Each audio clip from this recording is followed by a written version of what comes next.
ಓಂ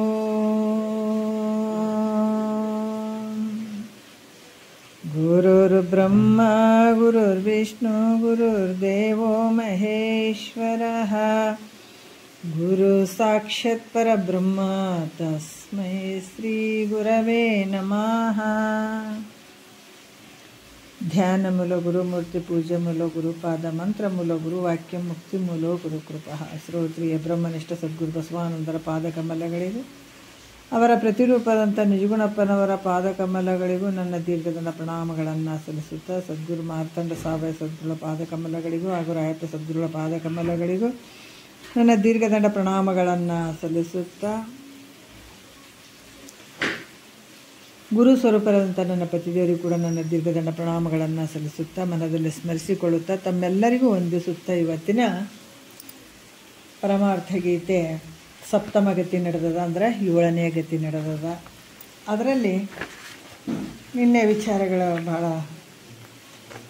ಹೇಳಿದರು. 4ನೆಯ ಒಂದು ನುಡಿಯನ್ನು ಹಿಡ್ಕೊಂಡು ನಾವು ಇವತ್ತು ಹೇಳಬೇಕಾಗ್ತದೆ. ಹಿಂದೆ ಕೂಡ ಹೇಳಿದರು, ಕಾಮ್ಯ ಕರ್ಮ, ನಿಷಿದ್ಧ ಕರ್ಮ, ನಿಷ್ಕಾಮ ಕರ್ಮ, ನಿತ್ಯ ಕರ್ಮ, ನೈಮಿತ್ತಿಕ ಕರ್ಮ, ಪ್ರಾಯಶ್ಚಿತ್ ಕರ್ಮ ಅಂತ 6 ಕರ್ಮಗಳ ಬಗ್ಗೆ ಹೇಳಿದರು. ಆದರೆ ನಿಷಿದ್ಧ ಕರ್ಮ ಮತ್ತು ಕಾಮ್ಯ ಕರ್ಮ ಎರಡನ್ನೇ ಬಿಡಬೇಕು ಅಂತ ಹೇಳಿದರು. ಮೋಕ್ಷದ ಅಪೇಕ್ಷೆ ಉಳ್ಳಂಥವನು ಇಲ್ಲಿ ಕಾಮ್ಯ ಕರ್ಮ ಮತ್ತು ನಿಷಿದ್ಧ ಕರ್ಮವನ್ನು ಬಿಡಬೇಕಾಗ್ತದ ಅಂದರು. ಅದಕ್ಕೆ ಶಿಷ್ಯನಿಗೆ ಪ್ರಶ್ನೆ ಬಂತು, ಅಲ್ರಿ ಮತ್ತು ನಿಷಿದ್ಧ ಕರ್ಮ ನರಕದಲ್ಲಿ ದುಃಖವನ್ನು ಕೊಡ್ತದ ಅನ್ನೋಂಗೆ ಅದಕ್ಕೆ ಅದು ಬಿಡ ಅಂತ ಹೇಳ್ರಿ. ಆದರೆ ಈ ಕಾಮ್ಯ ಕರ್ಮ ಏನಾಗ್ತದಂದ್ರೆ ಸ್ವರ್ಗ ಲೋಕದಲ್ಲಿರುವಂಥ ಸುಖ ಭೋಗಗಳನ್ನು ಕೊಡುವಂಥದ್ರಿಂದ ಸ್ವರ್ಗದಲ್ಲೇ ಸುಖವನ್ನೇ ಕೊಡ್ತದದು. ಮತ್ತು ಅಂಥ ಸ್ವರ್ಗದಲ್ಲಿ ಸುಖವನ್ನು ಕೊಡುವಂಥದ್ದು ಕಾಮ್ಯ ಕರ್ಮವನ್ನು ನೀವು ಬೇಡ ಅಂತೀರಲ್ಲ, ಅದೇ ಹೆಂಗೆ ಸರಿ ಅನ್ನಿಸ್ತದೆ ಈ ಮಾತು ಅಂತ ಹೇಳಿದ್ರ. ಇಲ್ಲಿ ಈ ಕಾಮ್ಯ ಕರ್ಮದಿಂದ ಏನಾಗ್ತದ, ಈ ಕಾಮ್ಯ ಕರ್ಮದಿಂದ ಪ್ರಾಪ್ತವಾದಂಥ ಸ್ವರ್ಗ ಸುಖ ಆದರೂ ಕೂಡ ದುಃಖದಿಂದ ಕೂಡ್ಯದ. ಅದೇನು ಸಂತೋಷವಾಗಿರುವಂಗೆ ಅದನಪ್ಪ, ಅದು ಕೂಡ ದುಃಖದಿಂದ ಕೂಡ್ಯದ. ಅದಕ್ಕೆ ಅದು ಬಿಡಲಿಕ್ಕೆ ಯೋಗ್ಯವಾಗಿರುವಂಥದ್ದು ಅಂತ ಇಂದಿನ ವಿಚಾರದಲ್ಲಿ ಹೇಳಿದರು. ಯಾಕಂದರೆ ಅಲ್ಲಿ ಸಾತಿಶಯ, ಕ್ಷಯ, ಪತನ ಅನ್ನುವಂಥ ದುಃಖಗಳಿಂದ ಕೂಡಿರ್ತದೆ. ನಿನಗೆ ಯಾವಾಗ ಪುಣ್ಯ ತೀರ್ತು ಅಂತಂದಾಗ ಅಲ್ಲಿ ಇರುವಂಥ ದೇವಾದಿ ದೇವತೆಗಳೆಲ್ಲ ನಿನಗೆ ಒದ್ದು ಮತ್ತು ಈ ಕಡೆ ಮರ್ತಲೋಕಕ್ಕೆ ಹಾಕ್ತಾರೆ, ತಲೆ ಕೆಳಗೆ ಮಾಡಿ ಕಾಲು ಮ್ಯಾಕ್ ಮಾಡಿ ಒಗೆದು ಬಿಡ್ತಾರೆ. ಮತ್ತು ಅದು ಅನಂತ ದುಃಖದಿಂದ ಕೂಡಿದಂಥದ್ದಪ್ಪ. ಅಲ್ಲಿ ಕೂಡ ನಿನಗೆ ಅಂಥ ಆನಂದ ಇರಂಗಿಲ್ಲ. ನೀನು ಪುಣ್ಯ ತೀರಿದ ತಕ್ಷಣವೇ ಮತ್ತೆ ನೀನು ಇಲ್ಲಿಗೆ ಬರಬೇಕಾಗ್ತದ ಅನ್ನುವಂಥ ವಿಚಾರವನ್ನು ಅದಕ್ಕೆ ಹೇಳುವಂಥದ್ದು. ಈಗ ಮುಂದಿನ ವಿಚಾರವನ್ನು ಹೇಳ್ತಾರೆ. ಏನು ಹೇಳ್ತಾರೆ? ಈಗ ಈ ಪ್ರಕಾರವಾಗಿ ಪುರುಷನಿಗೆ ಕರ್ಮ ಫಲಗಳಲ್ಲಿ ಏನದಾವ, ದುಃಖನೇ ಅದಾವ. ಅದಕ್ಕೆ ಮುಂದೆ ನೀನು ನಿಷ್ಕಾಮ ಪುಣ್ಯ ಪ್ರಭಾವದಿಂದ ಯಾವಾಗ ನಿಷ್ಕಾಮದ ಒಂದು ಪುಣ್ಯ ನೀವು ಮಾಡ್ಕೊತ ಹೋಗ್ತೀರಿ, ಆದರೆ ಒಂದು ಪುಣ್ಯದ ಪ್ರಭಾವದಿಂದ ನಿನಗೆ ವಿವೇಕ ಆಗುವಂಥದ್ದು. ವಿವೇಕ ಆಗಿಬಿಟ್ಟು ಈಗೇನು ವ್ಯವಹಾರ ಮಾಡಕತ್ತೀಯಲ್ಲ ಸಂಸಾರದಲ್ಲಿ, ಅದರಲ್ಲಿ ಏನಾಗ್ತದ, ದುಃಖದಿಂದ ಕೂಡಿದಂಗೆ ಅಶುಚಿ ಅನಿತ್ಯ ಐತಪ್ಪ ಅಂತ ಈ ರೀತಿಯಾಗಿರುವಂಥ ವಿಷಯಾದಿಗಳ ದುಃಖ ಭಾಳ ಅದಾವ. ಅದಕ್ಕೆ ನಿಜವಾದ ಸುಖ ಯಾವುದು, ನಿತ್ಯವಾಗಿರುವಂಥ ಸುಖ ಯಾವುದು ಅಂತ ಆತ ವಿಚಾರ ಮಾಡೋಕ್ಕೆ ಶುರು ಮಾಡ್ತಾನೆ. ಈಗ ಒಂದು 4ನೇ ನುಡಿಯಲ್ಲಿ ಏನು ಹೇಳ್ತಾರ ನೋಡೋಣ ನಾವು. ಬಳಿಕ ಆ ಭವದೋಳು ಸುಕೃತವು ಅನೇಕ ಫಲಿಸಲು ಪುರುಷಂಗಬಹುದು ವಿವೇಕ. ಅವನಿ ಭವದುಃಖಗಳ ನೋಡಿ ಅವನ್ನೆಲ್ಲವನು ಅತಿಗಳದೀಡಾಡಿ ದುಃಖದ ಕಾಟಕ್ಕಂದತಿ ಬಾಡಿ ದುಃಖವಂ ಬೆರೆಸದ ಸುಖಮಂ ನೋಡಿ ಹೊರಗೆ ಈ ಸತಿ ಪುತ್ರಾದಿಗಳಲ್ಲಿ ಅರಸಿಯೂ ಕಾಣದೆ ಲೇಸುವನಲ್ಲಿ ಪಡವಡೆಯೋಳು ಮೊದಲ ಅತ್ಯಾಯಸ ನಡುವಿನ ಇನ್ನಿತಿಹುದೆಲೆ ಸುಖದ ಭಾಸ, ಕಡೆಯೋಳು ಏಸಿಕೆ ಮುಸುಕುತಿಹುದು, ಸಿಡಿಮಿಡಿ ಯಾಗಳೆ ಮನಸ್ಸಿಗಂಗಹುದು ಅಂತ ಈ ಒಂದು 4ನೇ ನುಡಿಯಲ್ಲಿ ಹೇಳ್ತಾರೆ. ಯಾಕಂತಂದ್ರೆ ಬಳಿಕ ಅಂದ್ರೆ ಅನಂತರ ಈ ಭವದೋಳು ಅಂತಂದ್ರೆ ಜನನ ಮರಣ ರೂಪವಾದಂಥ ಸಂಸಾರದಲ್ಲಿ, ಪುರುಷಂಗೆ ಅಂದ್ರೆ ಪುರುಷನಿಗೆ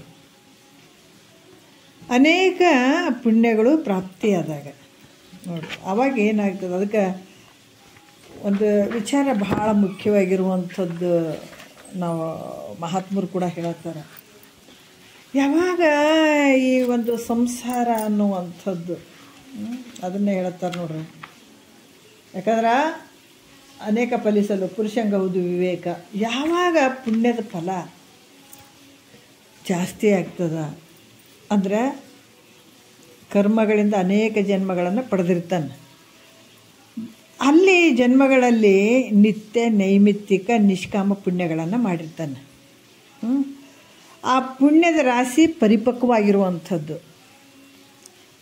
ಯಾಕಂದರೆ ಇದು ಒಂದೇ, ಈಗ ನಾವು ಕುಂತು ಕೇಳಕತ್ತೀವಿ ಅಂದರೆ ಇದು ಒಂದು ಜನ್ಮ ಅಲ್ಲ. ನಾವು ವಿಚಾರ ಮಾಡಬೇಕು. ಎಲ್ಲೆಲ್ಲೇ ಇದ್ದವ್ರನ್ನ ಕರ್ಕೊಂಡು ಬಂದು ಇಲ್ಲಿ ಒಂದು ಸ್ವಲ್ಪ ಕೇಳಬೇಕನ್ನುವಂಥ ಭಾವ ಏನು ಬರೋಕತ್ತದ, ಒಂದು ಜನ್ಮದ್ದಲ್ಲೇ ಇದು. ಬಹಳ ಜನ್ಮದಲ್ಲಿ ನಿತ್ಯ ನೈಮಿತ್ತಿಕ ಮತ್ತು ನಿಷ್ಕಾಮ ಪುಣ್ಯ ಮಾಡೋದ್ರಿಂದ ಈ ಪುಣ್ಯದ ರಾಶಿ ಪರಿಪಕ್ವ ಆಗ್ಯದ. ಹೆಂಗೆ ಮಾವಿನ ಗಿಡಗಳಲ್ಲಿ ಎಲ್ಲವೂ ಹಣ್ಣಾಗಿ ಬಿಡಂಗಿಲ್ಲಲ್ಲ, ಒಂದು ಅಲ್ಲೆಲ್ಲೆಲ್ಲೆಲ್ಲಿ ಹಣ್ಣುಗಳು ಆಗ್ತಾವೆ ಅಷ್ಟೇ. ಅದೇ ರೀತಿ ಈ ಪುಣ್ಯದ ರಾಶಿ ಏನಾಗ್ಯದ ಪರಿಪಕ್ವ ಆದಾಗ ಅವನಿಗೆ ಅಂತಃಕರಣದಲ್ಲಿ ವಿವೇಕ ಉತ್ಪನ್ನ ಆಗ್ತದ. ಮನೆಗೆ ಎಲ್ಲರೂ ಇರ್ತಾರೆ, ಎಲ್ಲರೂ ಕೇಳ್ಬೇಕಂತ ಆಸೆ ಆಗ್ತದನ. ಒಬ್ಬರಿಗೆ ಇಲ್ರಿ ಏನೋ ಹೇಳಕತ್ತಾರೆ ಕೇಳ್ಬೇಕಂತೇವ್ರಿ. ಒಂದು 9 ಮಂದಿ 10 ಮಂದಿ ಇದೀವಿ ಅಂದ್ರೆ 9 ಮಂದಿನೂ ಕೇಳಂಗಿಲ್ಲ, ಒಬ್ಬರೇನೆ ಕೇಳೋದದ್ರಾಗ. ಎಲ್ಲರೂ ಕೇಳ್ತಾರೆ ಅಂದರೆ ಇಲ್ಲ. ಯಾಕಂದರೆ ಅದು ಪಕ್ವಾಗಿಲ್ಲ ಹಣ್ಣು, ಅಂತಃಕರಣ. ಯಾಕಂದ್ರೆ ಆ ಪುಣ್ಯದ ರಾಶಿ ಪರಿಪಕ್ವವಾಗಬೇಕಲ್ಲ ಅಂತಃಕರಣದಲ್ಲಿ, ಅದು ಆಗಿಲ್ಲ. ಮತ್ತು ಅವ್ರಿಗೆ ಕೇಳೋಕ್ಕಾಗಂಗಿಲ್ಲ. ನಿನಗೆ ಅದು ಪುಣ್ಯದ ರಾಶಿ ಪರಿಪಕ್ವಾಗ್ಯದ, ಈ ಕುಂತು ಕೇಳೋ ಒಂದು ಭಾವ ಬಂದದ ನಿನಗೆ. ಯಾಕಂದ್ರೆ ಯಾವಾಗ ಅಂತಃಕರಣ ಶುದ್ಧಿ ಆಯಿತು ಅಂದಾಗ ಆವಾಗ ವಿವೇಕ ಉತ್ಪನ್ನ ಆಗ್ತದ. ಹೆಂಗೆ ಅಂದ್ರೆ ಸ್ವಚ್ಛವಾದ ಕನ್ನಡಿಯಲ್ಲಿ ಮುಖ ಚಂದ ಕಾಣ್ತದೆ. ಅದೇ ಮಲಿನತ್ವ ಇರುವಂಥ ಒಂದು ಕನ್ನಡಿಯಲ್ಲಿ ಚೆನ್ನಾಗಿ ಕಾಣ್ತದೆ ಮುಖ, ಇಲ್ಲಲ್ಲ? ಅದ್ರಂಗ ವಿಷಯ ವಾಸನೆಗಳಿಂದ ಕೂಡಿದಂಥ ಮನಸ್ಸಿನಲ್ಲಿ ಅಂತಃಕರಣದಲ್ಲಿ ಇದು ವಿವೇಕ ಉತ್ಪನ್ನ ಆಗಂಗಿಲ್ಲ. ಯಾವಾಗ ವಿಷಯ ವಾಸನೆಗಳ ರಹಿತವಾದಂಥ ಸ್ವಚ್ಛವಾದ ಪರಿಶುದ್ಧವಾದ ಅಂತಃಕರಣದಲ್ಲಿ ವಿವೇಕ ಉತ್ಪನ್ನ ಆಗ್ತದ. ಯಾಕಂದ್ರೆ ಅವಾಗ ಏನಾಗ್ತದ ಅಂದ್ರೆ ಅದು ವಿವೇಕ ಆಗ್ತದೆ ನೋಡ್ರಿ. ಹೆಂಗ ಈ ಹುಟ್ಟುವಂಥದ್ದು ಸಾಯುವಂಥದ್ದು, ಈ ಜನ್ಮ ಮತ್ತು ಮುಪ್ಪಾಗುವಂಥದ್ದು, ರೋಗಕ್ಕೆ ಗುರಿಯಾಗುವಂಥದ್ದು, ಈ ಮರಣಾದಿ ಸಂಸಾರ ಒಂದಲ್ಲ ಎರಡಲ್ಲ ಹೇಳ್ತಾರಲ್ಲ, ಒಂದಲ್ಲ ಎರಡಲ್ಲ, ಹಲವಾರು ಜನನ ಮರಣ, ರುಜ, ಭಯ, ಶೋಕ, ಜರೆ, ಬಡತನ, ಪರಸೇವೆ, ಯಾಚನೆ, ಹಾನಿ, ಅಳಿವು, ಮುನಿಸು, ವಿಷಯರತಿ, ವಿರಹ, ಸಂತಾಪ ಚಿಂತನೆಗಳು, ಇವೆಲ್ಲ ಮರಣಾದಿ ಸಂಸಾರದ ದುಃಖಗಳನ್ನು ಕಂಡು ಇವೆಲ್ಲ ಬರ್ತವೆ. ಜನನ ಮರಣ ಅನ್ನುವಂಥ ದುಃಖ ಇವುಗಳನ್ನು ಕಂಡು ಈ ದುಃಖಕ್ಕೆ ಕಾರಣ ಆಗಿರುವಂಥ ಕರ್ಮಗಳನ್ನು ಬೇಡಪ್ಪ, ಏನು ಮಾಡಿದರೂ ಕೂಡ ಈ ದುಃಖದಿಂದ ಪಾರಾಗುವಂಥ ಕೆಲಸವನ್ನು ಮಾಡ್ಕೊಳ್ಬೇಕು, ಈ ದುಃಖವನ್ನು ಮತ್ತೊಂದಿಷ್ಟು ಕೊಡುವಂಥ ಕರ್ಮಗಳು ನನಗೆ ಬೇಡ ಅಂತ ಹೇಳ್ತಾರೆ. ಇದನ್ನೇ ಕೇಳಿದ್ದು, ಒಂದು ದುಃಖದೊಳು ತಾನೊಂದದೆ ಪರಿಪೂರ್ಣ ಆನಂದ ರೂಪಿಂದ ಸಂತತ ಮಿರಪ ಅಂದುಕುಪಾಯವಿದೆಂದು ಒಲವಿಂದಿಂದೆನೆ ಗರುಪು ಸನ್ಮುನಿ ಮುಖ್ಯ ಅಂತ ಮೈತ್ರೇದೇವಿ ಇದನ್ನೇ ಕೇಳಿದಂಥದ್ದು. ಯಾಕಂತಂದ್ರೆ ದುಃಖ ಅನ್ನುವಂಥದ್ದು ಮತ್ತೆ ನನಗೆ ಸುಳಿಬಾರ್ದು ಇದು ಕೇಳಿದ ಮೇಲೆ, ಆನಂದ ಆದಮೇಲೆ. ಮತ್ತೆ ಒಂದು ದುಃಖದಾಗ ನಾವು ಹೊಂದಬಾರ್ದು ಅಂತ ಒಂದು ಸದಾಕಾಲ ಆನಂದವಾಗಿರುವಂಥದ್ದು ನನಗೆ ಹೇಳ್ರಿ ಅಂತ ಹೇಳಿದಕ್ಕಾಗಿ ಅದಕ್ಕೆ ಒಂದು ಕರ್ಮಗಳಿಂದನೇ ನನಗೆ ಜನನ ಮರಣ ದುಃಖ ಬಂದದಂದ ಮೇಲೆ ಈ ಕರ್ಮಗಳನ್ನು ನನಗೆ ಬೇಡ. ಮತ್ತು ಆತ ಇನ್ನೇನಿರ್ತಾನ, ಆಧ್ಯಾತ್ಮಿಕ ಆದಿ ಭೌತಿಕ ಆದಿ ದೈವಿಕ ಅನ್ನುವಂಥ ತಾಪಗಳಿಂದ ಕೂಡಿರ್ತಾನೆ. ಅಲ್ಲಿ ಅಂದ್ರೆ ಇವು 3 ದುಃಖಗಳು, ಈ ತಾಪತ್ರೆ ದುಃಖಗಳಿಂದ ಬಹಳಷ್ಟು ದುಃಖ ಉಳ್ಳವನಾಗಿರ್ತಾನೆ.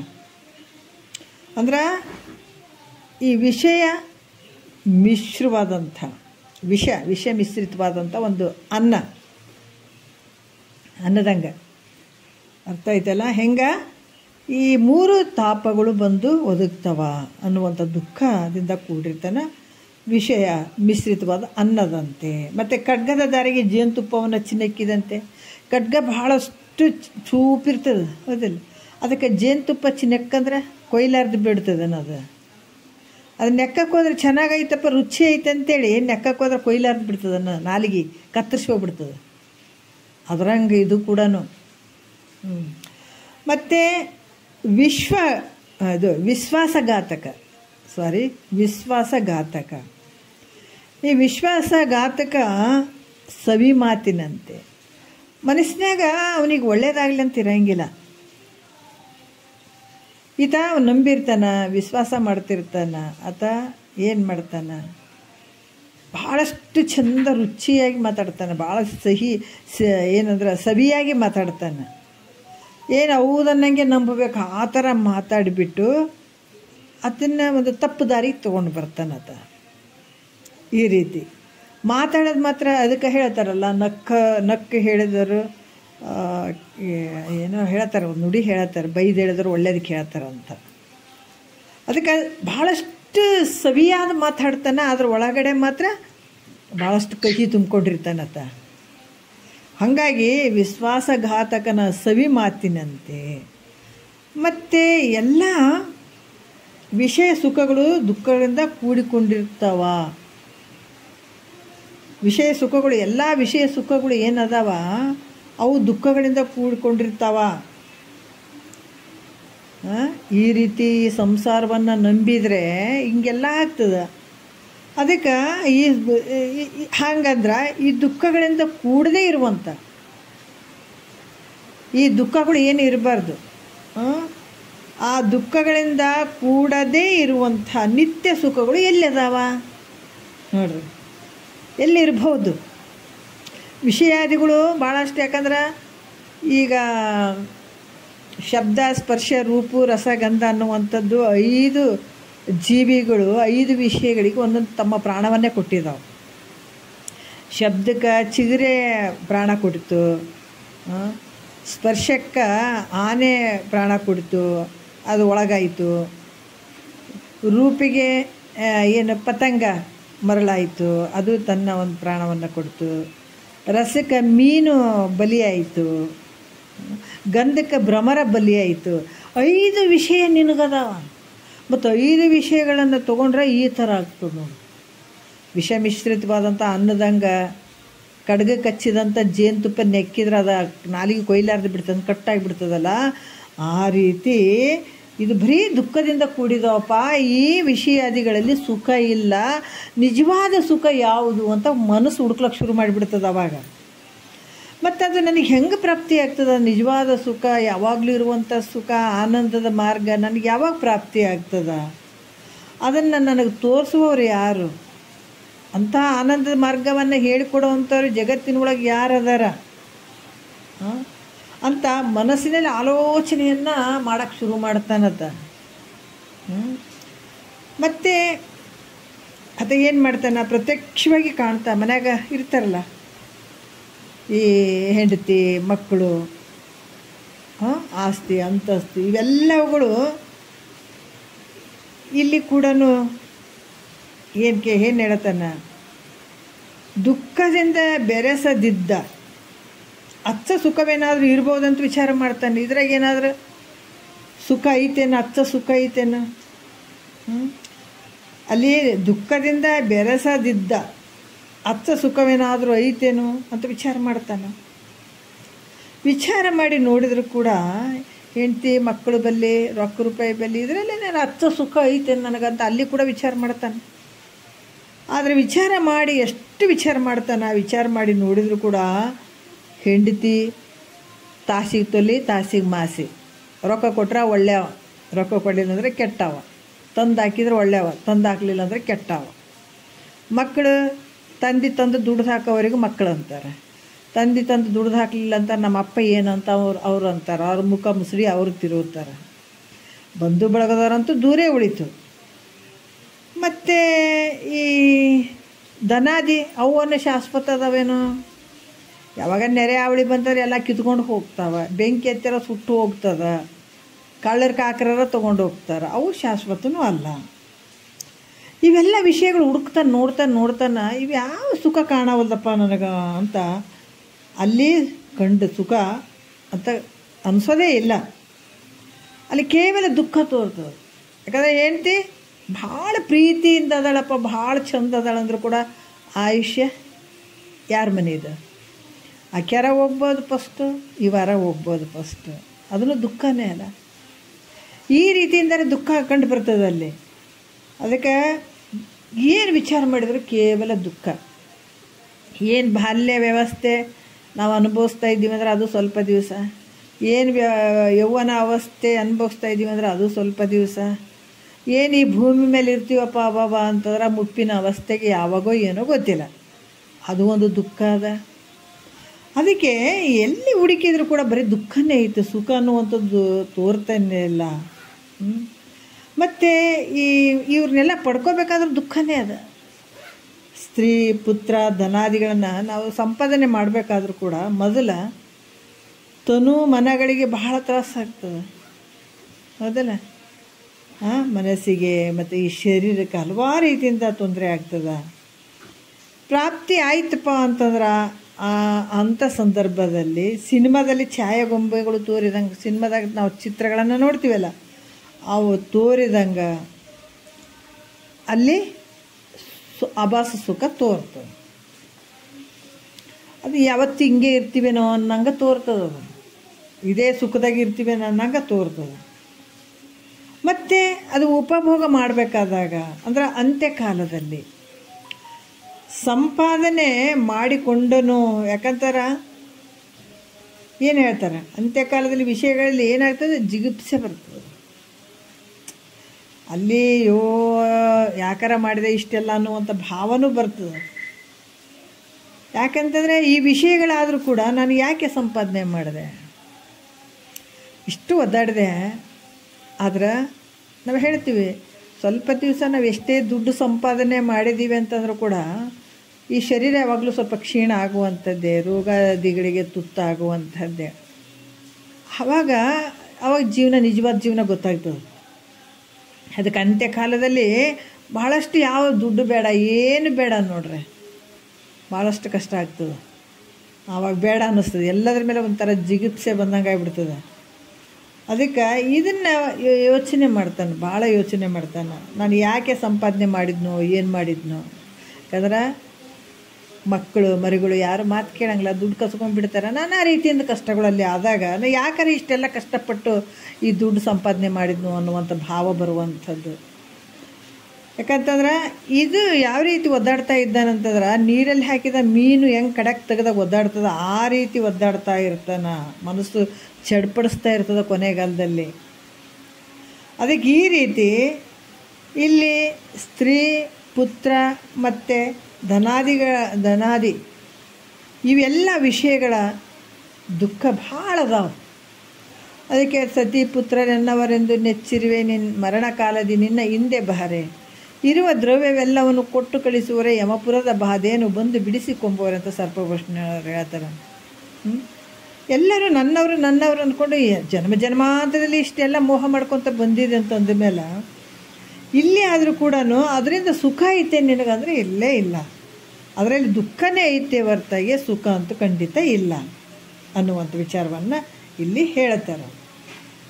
ಮತ್ತು ಇದು ಎಲ್ಲ ವಿಚಾರ ಮಾಡಬೇಕಾದ್ರೂ ಕೂಡ ನಿಷ್ಕಾಮ ಪುಣ್ಯದ ಫಲದಿಂದ ಅಂತಃಕರಣದಲ್ಲಿ ಇದು ಎಲ್ಲ ಅದಕ್ಕೆ ಹೇಳ್ತಾರೆ ಸಂಸಾರ ಅನ್ನುವಂಥದ್ದು ಕಹಿ ಆಗಬೇಕು, ಪರಮಾರ್ಥ ಸಿಹಿ ಆಗಬೇಕು. ಇದು ಯಾಕಾಯಿತು ಅಂದರೆ ಇದು ಪುಣ್ಯದ ಫಲ ಅನ್ಕೋಬೇಕು. ನಮಗೆ ಒಂದು ವೇಳೆ ಇದ್ರ ಮೇಲೆ ನಮಗೆ ಭಾಳ ಏನರಪ್ಪ ಇದನ್ನೇನು ಕೇಳಬೇಕು, ಇದೇನಪ್ಪ ಅಂತ ಏನಾದರೂ ಮನಸ್ಸಿನಲ್ಲಿ, ನಮ್ಮ ಮನಸ್ಸಿನಲ್ಲಿ ಬಂದರೆ, ಸಂಸಾರ ಮಾಡುವಂಥ ಸಿಹಿಯಾದ ಭಾವನೆ ಅಲ್ಲಿ ಬಂದರೆ, ಅಚ್ಚುಕಟ್ಟಾಗಿ ಮಾಡ್ಬೇಕನ್ನುವಂಥ ಭಾವನೆ ಬಂದರೆ, ಮಾಡಬೇಕಿಲ್ಲ ಅಂತಿಲ್ಲ, ಅದು ಒಳಗಿಳಿಸ್ಕೊಳ್ಬಾರ್ದು ಸಂಸಾರದ.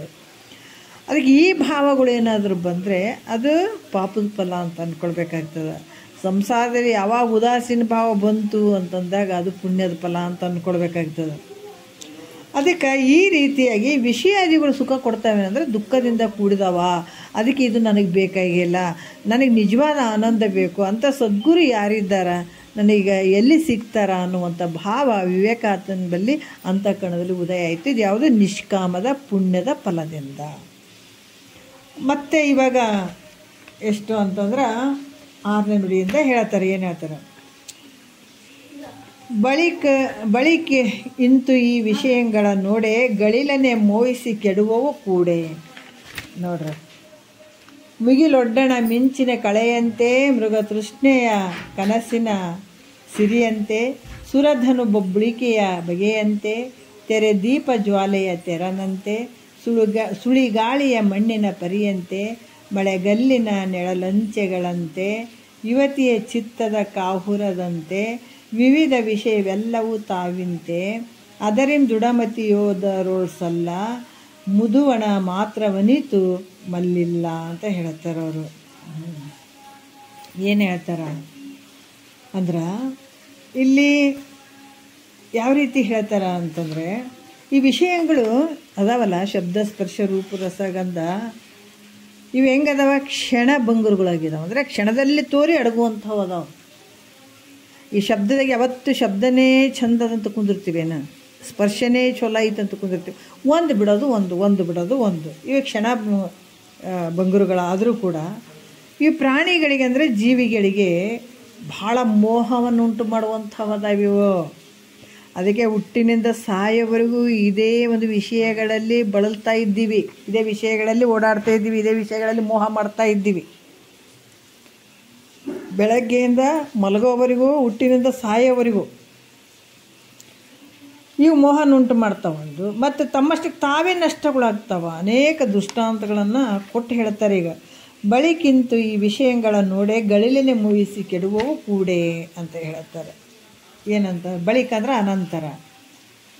ಈ ವಿಷಯಗಳನ್ನು ನೋಡಿದ್ರೆ ಅದು ಬೇಗನೆ ಅಂದ್ರೆ ಅದಕ್ಕೆ ಮೋಹ ಮಾಡೋದು, ತಕ್ಷಣ ಅದು ಮತ್ತೆ ನಾಶ ಆಗುವಂಥದ್ದು.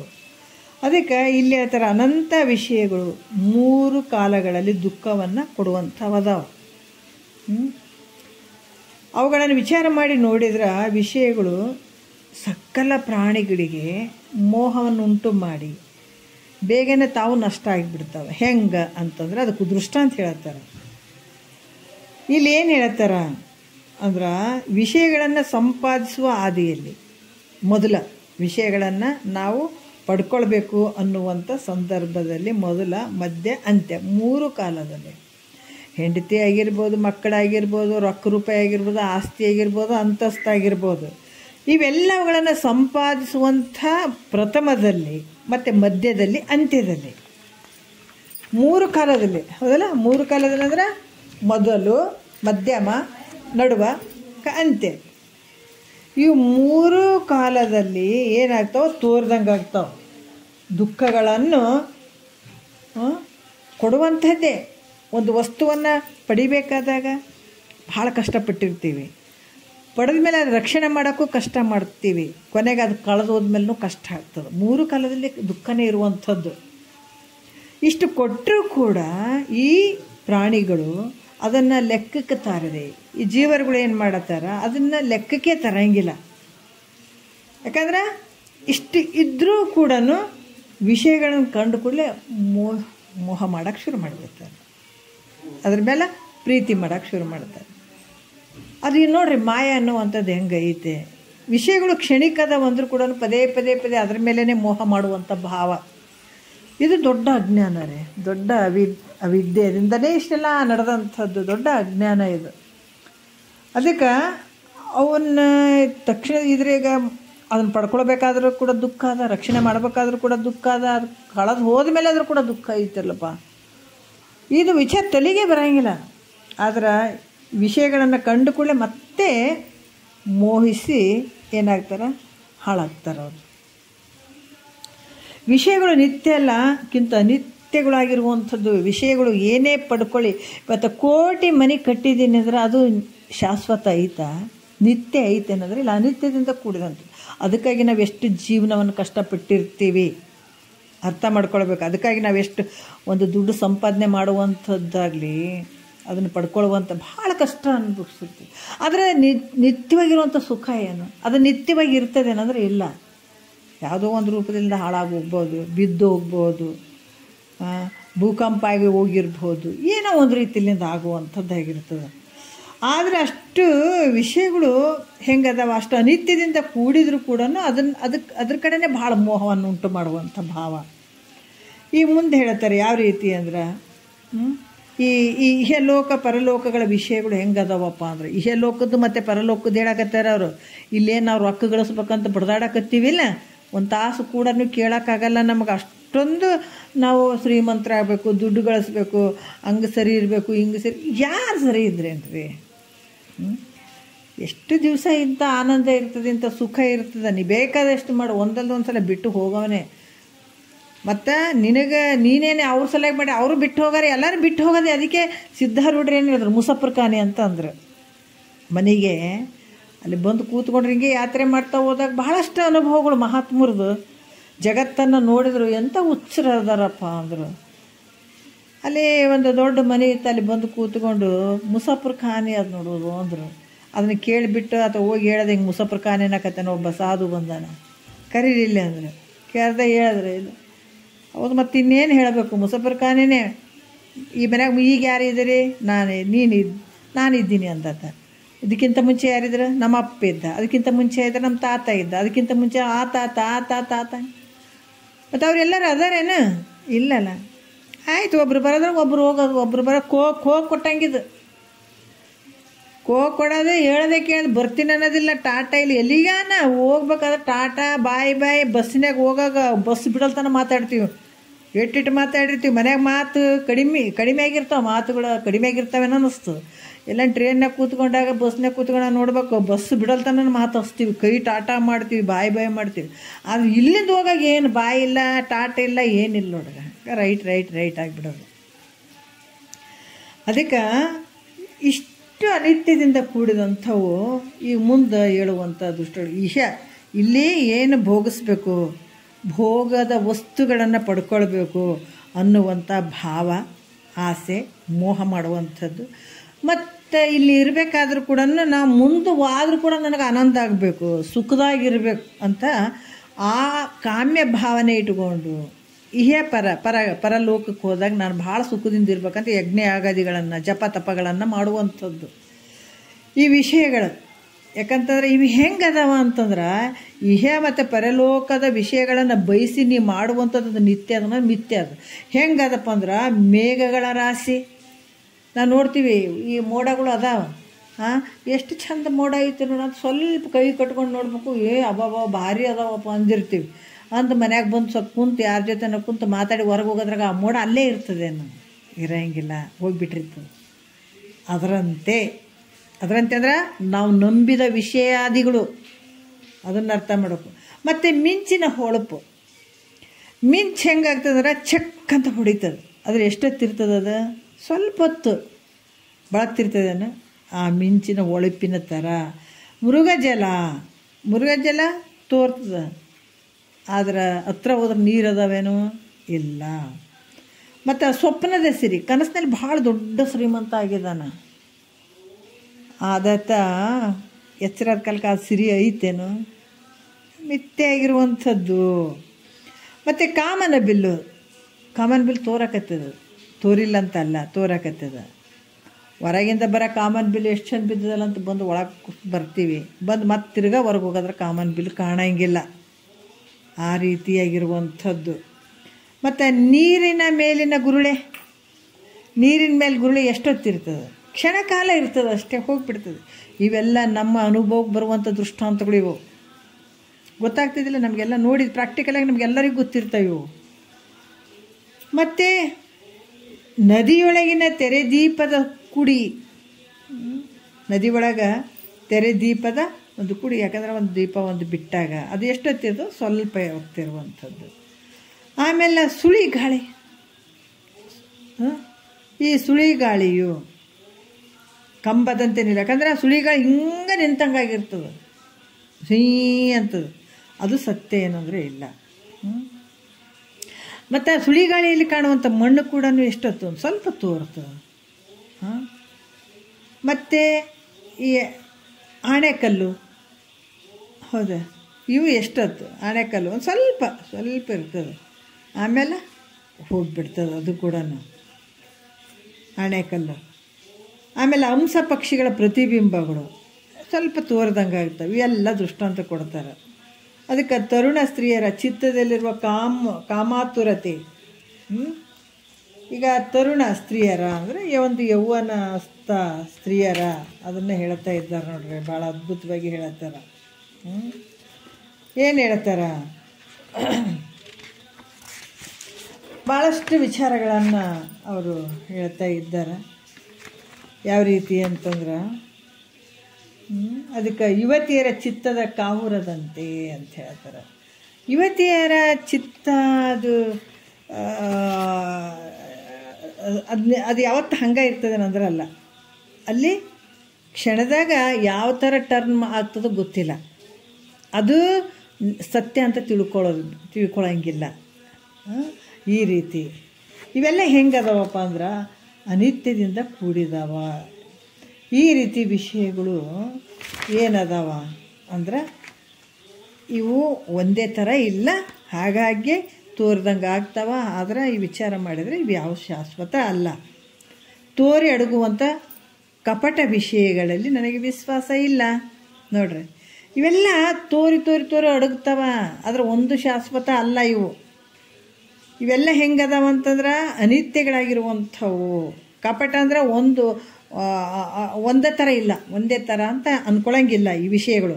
ಅದಕ್ಕೆ ನನಗೆ ಇದ್ರ ಮೇಲೆ ವಿಶ್ವಾಸ ಇಲ್ಲ, ಅವ ಮೇಲೆ ನನಗೊಂದು ಚೂರು ಪ್ರೀತಿನೂ ಇಲ್ಲ ಅಂತ ಹೀಗೆ ಏನು ಅಂತಾನ ಆತ ಯಾರು? ವಿರಾಗಿ ಪುರುಷ ಆತ. ಈತ ವಿರಾಗಿ ನೋಡ್ರಿ. ವಿಷಯಾದಿಗಳು ದೋಷ ದರ್ಶನ ಗೊತ್ತು ಮಾಡ್ಕೊತಾನಂತ ಮೊದಲ ಗೊತ್ತು ಮಾಡ್ಕೊಂಡು ಮತ್ತೆ ತಿರ್ಗಾ ಮನಸ್ಸು ಹಾಕಂಗಿಲ್ಲ, ಥತ್ ಅಂತಾನೆ. ಪದೇ ವಿಷಯಾದಿಗಳು ದೋಷ ದರ್ಶನ ಕಂಡ್ರೂ ಮತ್ತೆ ಅದನ್ನೇ ಮೋಹ ಮಾಡ್ತಾನೆ, ಅದ್ರ ಮೇಲೆ ಹಾಕ್ತಾನೆ ನನ್ನ ಮನಸ್ಸನ್ನೋದ್ರೆ ಹಾಕಂಗಿಲ್ಲ.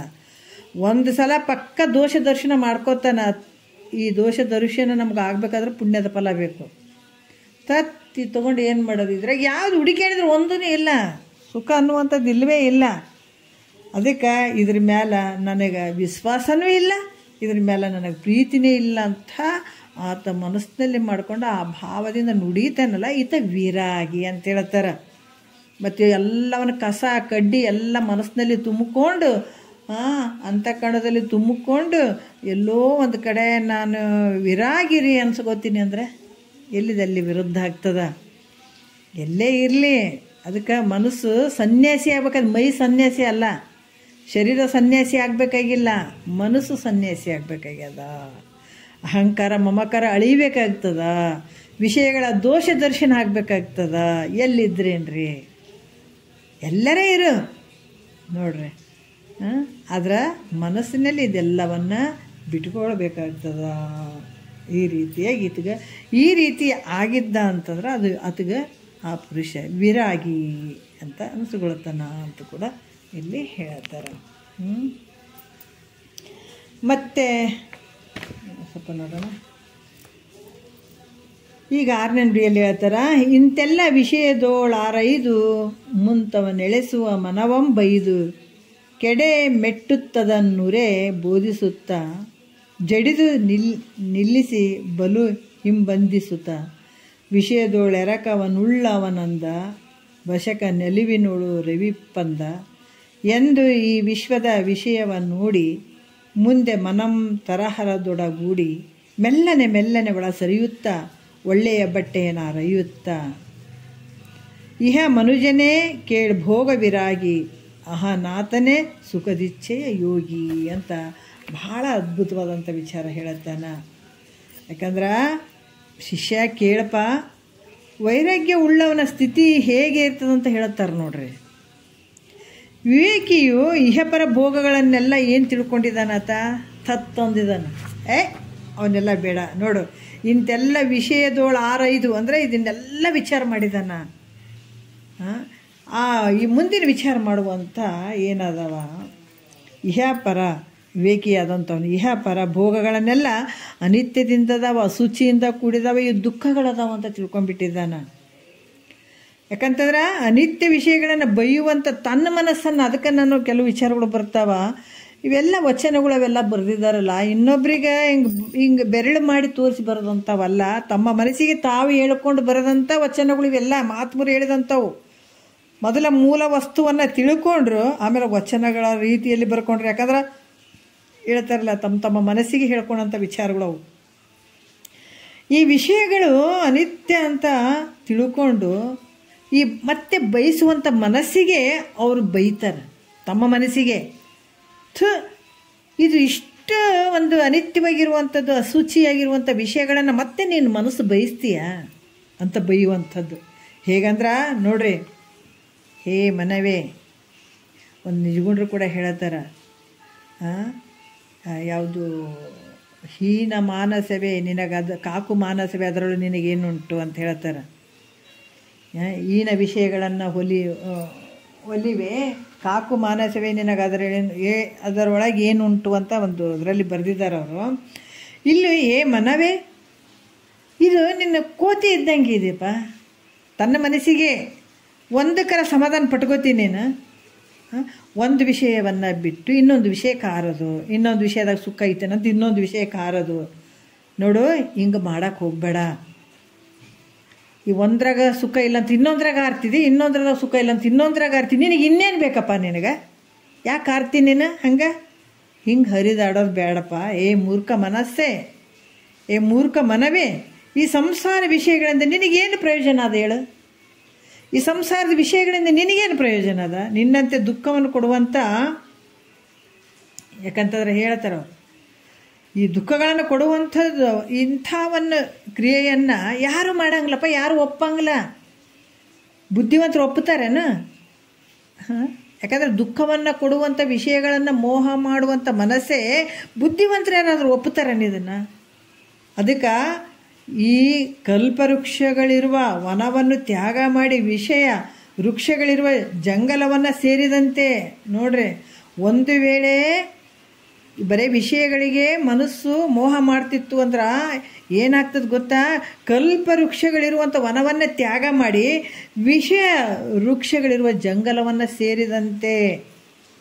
ನೋಡಿ, ಇಂಥ ಪರಮಾರ್ಥ ಇಂಥ ವಿಚಾರಗಳನ್ನು ಬಿಟ್ಟು ಅಂತಲ್ಲಿ ನಾನು ವಿಷಯಾದಿಗಳಿಗೆ ಮೋಹ ಮಾಡಿದ್ರೆ ಹಿಂಗಾಗ್ತದೆ ನೋಡು. ಮತ್ತು ಅಮೃತ ಸಮಾನವಾದ ಶಮವನ್ನು ತ್ಯಜಿಸಿ ದುಃಖರೂಪ ವಿಷಯಗಳ ಕಡೆಗೆ ಓಡಿ ಹೋಗ್ತೀನಿ ಅಂತೀಯಲ್ಲ. ಅಮೃತವಾಗಿರುವಂಥ ಶಮ ಮನಸ್ಸನ್ನು ಎಲ್ಲಿ ಹರಿ ಬಿಡ್ದಂಗೆ ನಮ್ಮ ಒಳಗೆ ಏಕಾಗ್ರತೆ ಮಾಡ್ಕೊಳ್ಳೋದ್ರಿಂದ ಏನಾಗ್ತದ? ಅದು ಭಾಳ ಆನಂದ ಅದ ಅದ್ರಾಗ. ಅಂತರ್ಮುಖ ಮನಸ್ಸನ್ನು ಅಂತರ್ಮುಖ ಮಾಡ್ಕೊಳ್ಳೋದ್ರಿಂದ ಭಾಳ ಆನಂದ ಐತೆ. ಅದನ್ನು ಬಿಟ್ಟು ವಿಷಯ ಕಡೆಗೆ ಹೋಗ್ತೀಯಲ್ಲ ನೀನು, ಎಲ್ಲಿ ಹೋದ್ರೆ ನೀನು ಸುಖ ಸಿಗ್ತದೆ? ನೀವು ಭೋಗಾಪೇಕ್ಷೆಯಿಂದ ನೀನು ಪಾತಾಳಕ್ಕೆ ಹೋಗೋ ಬ್ರಹ್ಮಲೋಕಕ್ಕೆ ಹೋದ್ರೂ ಕೂಡ ನಿನಗೆ ಶಮದ ವಿನಃ ನಿನಗೆ ಸುಖ ದೊರೆಯಲಾರದು. ನೋಡ್ರಿ ಎಷ್ಟು ಅದ್ಭುತ ಆಯ್ತು. ಅದಕ್ಕೆ ಶಮೆಯಿಂದ ಮುಕ್ತಿ ಸಾಧನ ಪೆರತುಂಟೆ. ಎಷ್ಟು ಅದ್ಭುತವಾಗಿ ಹೇಳ್ತಾರೆ. ಮುಕ್ತಿ ಬೇಕಾಗಿತ್ತು, ಮೋಕ್ಷ ಬೇಕಾಗಿತ್ತು, ಆನಂದ ಬೇಕಾಗಿತ್ತು, ನೆಮ್ಮದಿ ಬೇಕಾಗಿತ್ತು ಅಂದರೆ ಕ್ಷಮೆ ಸಾಧನೆ ಮಾಡ್ಕೋ, ಮನಸ್ಸನ್ನು ನಿಗ್ರಹ ಮಾಡು, ಹೊರಗೆ ಬಿಡಬೇಡ. ಅದಕ್ಕೆ ನೀನು ಭೋಗದ ಅಪೇಕ್ಷೆ ಇಟ್ಕೊಂಡು ನೀ ಸ್ವರ್ಗ ಲೋಕಕ್ಕರ ಹೋಗು, ಪಾತಾಳ ಲೋಕಕ್ಕರ ಹೋಗು, ಬ್ರಹ್ಮ ಲೋಕಕ್ಕರ ಹೋಗು, ಆದರೆ ನಿನಗೆ ಯಾವತ್ತು ಸುಖ ಸಿಗಂಗಿಲ್ಲ, ಅದಕ್ಕೆ ಆನಂದ ಆಗಂಗಿಲ್ಲ, ನೆಮ್ಮದಿ ಸಿಗಲ್ಲ ನಿನಗೆ. ನೀನು ನೆಮ್ಮದಿ ಸಿಗಬೇಕಾದ್ರೆ ಕ್ಷಮೆ ಸಾಧನೆಯ ಹೊರತು ಬೇರೆ ಏನಿಲ್ಲ ನೋಡಪ್ಪ ಅಂತ ಹೇಳುವಂಥದ್ದು. ಆದ್ರೆ ನೂರಾರು ಭೋಗಗಳ ಆಸೆಗಳಿಂದನೇ ದುಃಖ ಕಟ್ಟಿದಂಗೆ ಆಗ್ಯದಿಲ್ಲಿ. ದುಃಖವೇ ಆದದ್ರಿಂದ ಅದಕ್ಕೆ ಆಸೆಗಳನ್ನು ಬಿಟ್ಟು ನೀನು ಭಾಳ ಉತ್ಕೃಷ್ಟವಾದಂತಹ ಈ ಮೋಕ್ಷವನ್ನು ಯಾಕೆ ಹೊಂದಬಾರ್ದು? ಅದಕ್ಕೆ ನಿನಗೆ ಈ ಇಷ್ಟ ಅನಿಷ್ಟಗಳಾದಂಥ ಈ ವಿಚಿತ್ರ ವಿಷಯಗಳು ನಿನಗೆ ದೊಡ್ಡ ದುಃಖ ಕೊಡ್ತಾವ, ಭಯಂಕರ ದುಃಖ ಕೊಡ್ತಾವ. ಅದಕ್ಕೆ ಇವು ಈ ವಿಷಯಗಳನ್ನೇ ಮೋಹ ಮಾಡ್ಕೊಂಡು ಈ ಸಂಸಾರ ಮಾಡಾಕತ್ತೀಯಲ್ಲ, ಇದರಿಂದ ನಿನಗೆ ದುಃಖನೇ ಅದ. ಅದರಿಂದ ಯಾವತ್ತೂ ನಿನಗೆ ಸುಖಕ್ಕೆ ಸಾಧನೆ ಆಗಿರುವಂಥವಲ್ಲ. ಅದಕ್ಕೆ ಮನವೇ ನೀನು ಇದು ಸ್ತೋತ್ರೇಂದ್ರಿಯ ಮತ್ತು ಇದು ಸ್ಪರ್ಶೇಂದ್ರಿಯ, ಆಮೇಲೆ ಜಿವೇಂದ್ರಿಯ, ಇವೆಲ್ಲ ಇಂದ್ರಿಯಗಳ ಜೊತೆ ವಿಷಯಕ್ಕೆ ಮೋಹಿಸಿ ನೋಡ್ರಿ. ಭಾಳ ಅದ್ಭುತವಾಗಿ ಹೇಳ್ತಾರೆ ಅವರು. ನಾಶವನ್ನು ಒಂದು ಬೇಡಪ್ಪ ಅಂತ ಹೇಳ್ತಾರೆ. ಬಟ್ ಇನ್ನು ತುಂಬ ಇದು ಬೇಗ ಮುಗ್ಸೋಕ್ಕಾಗಂಗಿಲ್ಲ, ಇನ್ನು ಭಾಳ ವಿಚಾರಗಳು ಅದಾವ. ಇದೇ ವಿಷಯ ಹಿಡ್ಕೊಂಡು ನಾಳೆ ಮಾತಾಡೋಣ. ಅದಕ್ಕೆ ವಿವೇಕಿಯಾದಂಥ ಪುರುಷ ತನ್ನ ಮನಸ್ಸಿಗೆ ಕೂಡ ಹೇಳ್ಕೊಳ್ಳುವಂಥ ವಿಚಾರ ನೋಡ್ರಿ, ಎಂಥ ಅದ್ಭುತ ನೋಡ್ರಿ ಅದು. ಆ ರೀತಿ ಭಾವ ಅದಕ್ಕೆ ಬರ್ತದ ಅನ್ನುವಂಥದ್ದನ್ನು ಭಾಳ ಮುಂದೆ ಇದೇ ವಿಚಾರ ಇಟ್ಕೊಂಡು ನಾಳೆ ಮಾತಾಡೋಣ. ಒಂದೆರಡು ಮತ್ತು ಗುರುಗಳ ಪಾದಕ್ಕೆ ಅರ್ಪಿಸಿ ಹರವು.